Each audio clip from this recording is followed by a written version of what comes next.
I feel like this generation is a bit like we're becoming more and more self-centered. The action of giving, every single party will see God's work.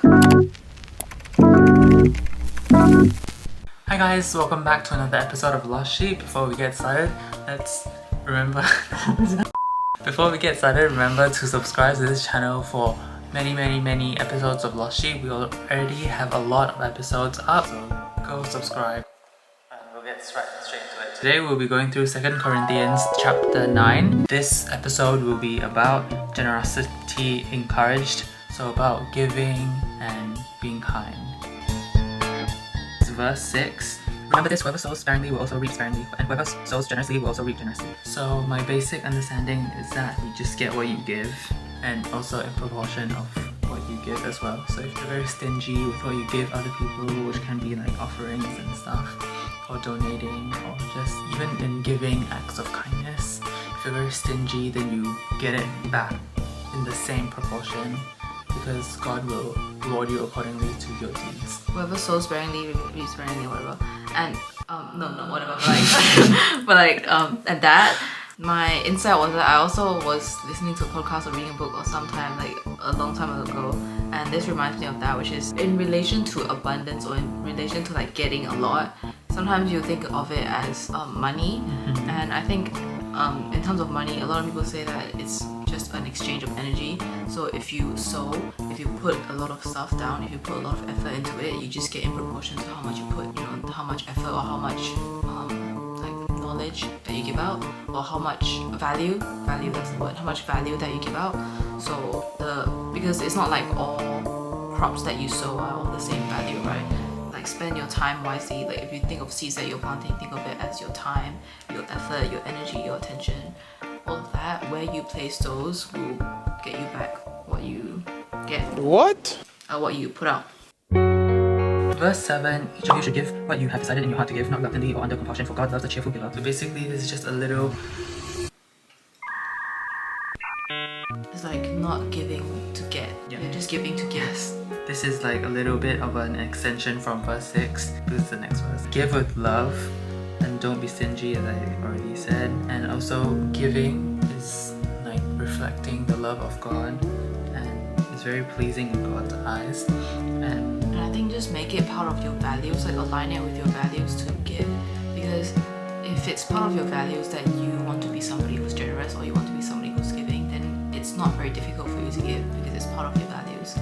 But if you are somebody who doesn't really care about other people, you don't really care about what they get, you just want to keep things to yourself and you're very self-centered, you only put your needs before others, then maybe you wouldn't really want to give.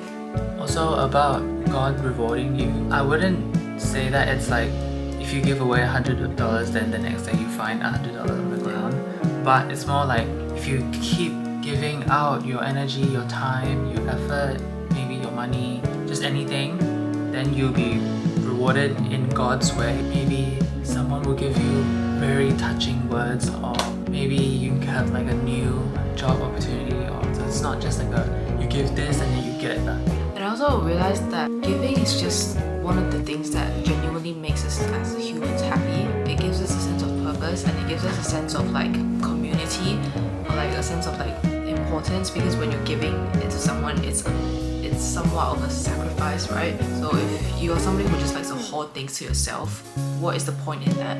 Do you feel happy holding on to all these things? So maybe that's something that you can think about, like why, if you find it very difficult to give, why are you holding on to it for? Yeah, and that's something that I have to ask myself as well, because especially if it's like your hard-earned money, sometimes it's very difficult to just give it away.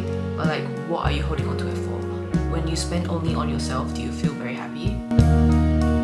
And number 8, God is able to bless you abundantly, so in all things at all times, having all that you need, you will abound in every good work. I think that first bit, like God is able to bless you abundantly, it just speaks to me, because it helps me to realize like, oh, I don't have to. Look at my word. Hi guys. So basically that first bit of like, and God is able to bless you abundantly, just reassures me that if I give out to people, because I was actually talking to you about this like a few days ago, like if I give out to people, you don't have to be afraid that it's not going to come back. God is able, God is able to bless us abundantly, and He will bring us back, or He has the ability to bring it back. So you don't have to be afraid that if you let go of things, or if you use your resources to bless other people, then you will be at a loss. And then so that in all things at all times, having all that you need, you will abound in every good work. Like, you don't have to be afraid that your work will not be able to be accomplished just because you're giving to other people. You will always have what you need, even if you are generous, and even if you give to other people, you will still have enough, and God will still bless you, even if you can't see it. You know, sometimes you might give and you might not be able to see how God can bless you, or how you can get something, but God knows how He can bless you, and God is able. So just trust in Him. I also have verse 10 and 11. I won't say the whole thing, so I'll just put it on the screen right now. From what I got, it's just God will give to those willing to give to others. Again, just very repetitive, and I highlighted verse 11 because it says you'll be enriched in every way so that you can be generous on every occasion, and through us, your generosity will result in thanksgiving to God. So if you think about that, like, what does that mean? It means, wait, what does that mean? Okay, well, I'll just explain. So basically, what this is saying is that you will be enriched so that you can be generous. So God will give you so that you can give to others. And that's why you don't have to be afraid that if you give to others, you won't get something back, because God will give it to you back. He will give you the bread to give to others. He will give you the knowledge to share to others. He will give you the money, the kindness, the whatever, your time. He'll give you time. He'll give you energy to give to other people. So you will be enriched in that. And being stingy, it doesn't just have to be like physical things. It can also be in terms of your time. And I think I need to work on that, because I'm pretty stingy with my time, and I don't like giving my time to other people. So maybe I need to work on that and be more willing to give my time to other people and spend more time with other people, because time will come back. But anyways, time will come back. I mean, not time, but like, I mean, I will get more time like later on, you know what I mean? If I allocate time to these people, it's not like I'll get time back. Maybe that's why I don't allocate it to people, but like, I'll get something back, you know what I mean? God will enrich me in a way, give me more energy or something. Maybe spending time with that person gives me more ideas on how I can save my time, or not just that, but just gives me more energy, or just gives me more inspiration so that I can do work better next time, or something, you know. Maybe spending time with people will spark an idea in me, will give me something back in return. But it's not like I'm just gonna go there just for that, you know what I mean? So He will give us something so that we can, and then that's the first bit, and then the second part of the verse is like, and through us your generosity will result in thanksgiving to God. And so through us giving, so God will give us to us, and then we'll give it to them, and then through us giving it to them, this generosity will result in thanksgiving to God. Do you get it? You just got an epiphany, right? It's like, so when you're on that end, you're on the receiving end. When you're on the receiving end, you'll feel like, wow, like, I thank God so much that I got this. Even though it's, you thank God that God placed someone there to give it to them, because God did give that thing to you. So in my example, it would be me getting drum lessons for literally free. I literally, like, today I had a drum lesson as well, and I thank God for that. And I think about that, like, I genuinely feel very, very thankful, because that person is so willing to, and is so generous with his time to, you know, spend it teaching me drums for free, like, at church. And then basically I feel like that is God revealing Himself to me. Like, I thank God for that, and that's thanksgiving to God, because He was generous with His time, and now He gave something to me, and now I'm very thankful for that, and I thank God as well. Verse 12 establishes that reforms not only supplying the needs of those people, but also performing the expectations next one. So giving to others and being generous is showing gratitude to God, showing His love, showing that you are grateful for what He gives you, because you put it to good use. I think anything put to good use is to help other people grow, to help other people around you, not just like for yourself, like eat everything yourself. Yeah, boy!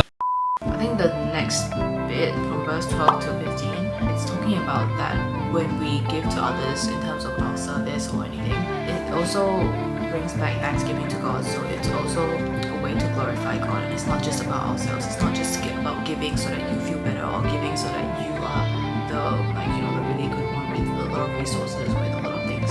So it's just about like coming back to God and, you know, giving for the sake of thanking God. And so I really want to, I think this passage, even though it's short and even though we say a lot of things that might sound repetitive, they do all have slightly different meaning, or they do have a deeper meaning. And the reason why we repeat or we bring out so many examples is because generosity can be applied in so many different ways and in so many different areas of your life. That's why I say it can be in terms of your energy, your time, your resources, your money. And so in terms of getting it back, it can also be in terms of getting it back in terms of so many different things, right?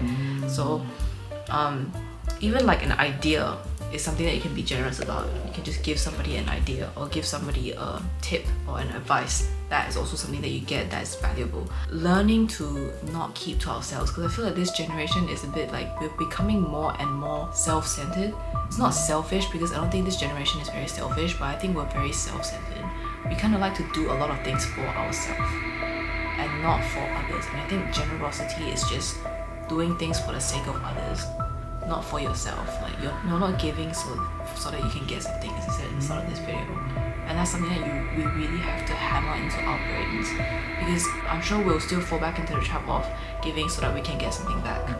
But it's giving so that we can just give to others, and giving so that they can thank God, and so that God can replenish us and we can see God's work in that. In the action of giving, every single party will see God's work. You know, you'll see God's abundance or God's blessing to you, and then they will see God's blessing through you, right? So this is definitely something that we can think a lot about. It's not just about, okay, give, you know?